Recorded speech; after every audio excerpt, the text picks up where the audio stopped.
No tractor lift, no problem. I found another use or another way to use my come along. I'm not recommending this, but it's just another method that I found to use my come along.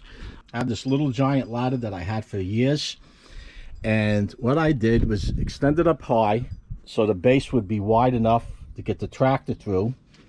I have a pipe across 2 rungs of the ladder up above. I have a chain over there, not to loop this cable and bend it. I just have the only purpose of that chain is just to have something to hook onto. Plus, if I was going to work underneath and work on these blades, I would run this chain around 2 rungs and to the bottom of the tractor, just in case this come along should give.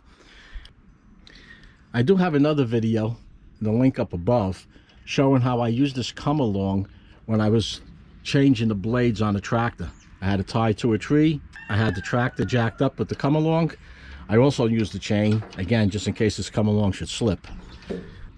This was just a quick tip on how I improvised using the come along and my little giant ladder to work on my equipment. If you found this video useful, entertaining, or have any questions, let me know. Post your comments and questions down below. Give it a like, and if you haven't done so, subscribe and hit that notification bell not to miss my new videos as I upload them. Until next time, everyone, stay safe.